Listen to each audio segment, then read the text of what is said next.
మిమ్మల్ని వేడుకుంటూ శిరస వంచి నమస్కరిస్తున్నాం. అలాగే 2-3 విషయాలు అధ్యక్ష తప్పుగా అనుకోవద్దు. మొన్న ఈ మధ్యనే మిర్యాలగూడ శాసనసభ్యులు వాళ్ళ కుటుంబానితో మొత్తాన్ని నామినేషన్ వేయించినారని సోషల్ మీడియాలో చాలా చేశారు.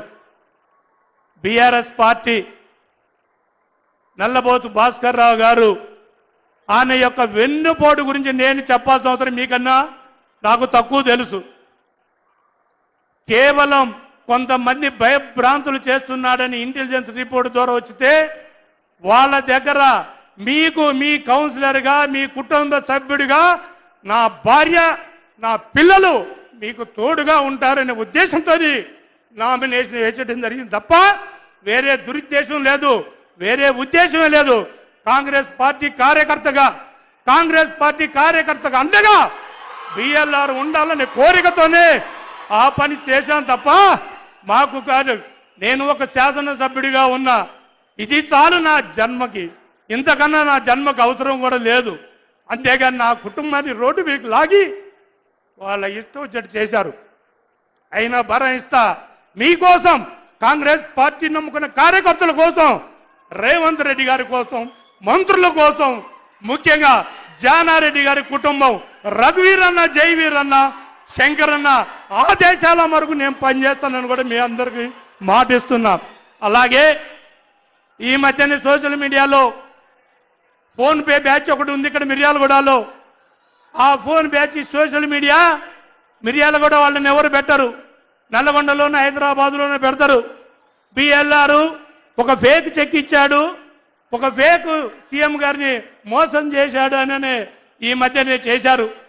దయచేసి మీడియా మిత్రులకు ఒకటే చెప్తున్నా, నేను ఇచ్చిన చెక్కు ఆ బ్యాంక్ బ్యాలెన్స్ ఆ రోజు నుంచి ఇప్పుడు దాకా 2,33,00,000 రూపాయలు అంతే ఉన్నాయి అధ్యక్ష. ఇది బ్యాంక్ అకౌంటు, దీన్ని చూసుకోండి మీరు దయచేసి. ఆ రోజు నుంచి ఇంతవరకు కూడా ₹1 కూడా డ్రా చేయకుండా 2,33,00,000 రూపాయలు అందుకే ఉంచాం. దేనికి ఉంచాం కూడా వివరణ చెప్తా మీకు.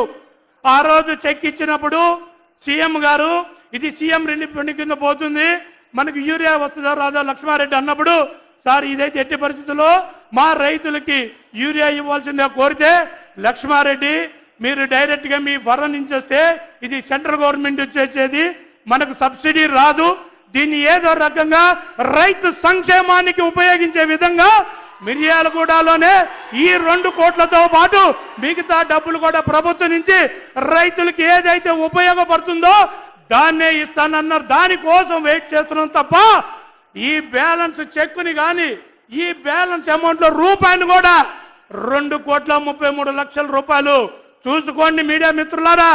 మీరు ఇప్పుడు చెప్పండి అది ఫేక్ ఒరిజినల్ లో మీరే తెలియజేయండి. బీఆర్ఎస్ వాళ్ళారా చూడండి, ఇక్కడ మా బిఎల్ఆర్ దగ్గర కానీ కాంగ్రెస్ పార్టీలో కానీ ఫోన్ పే బ్యాచీల్లో సమిష్టిగా పనిచేసి సమిష్టి కార్యకర్తలతోని మేమందరం సోషల్ మీడియాలో కాంగ్రెస్ పార్టీ రేవంత్ రెడ్డి గారు ఇచ్చిన దిశ నిర్దేశం ప్రకారం కాంగ్రెస్ పార్టీ పథకాలను ప్రజల్లోకి తీసుకుపోతుంది తప్ప మేము దొంగతనం చేసే పని లేదు, దొంగతనంగా చేయాల్సినంత అవసరం లేదని కూడా మీ అందరికీ తెలియజేస్తున్నా.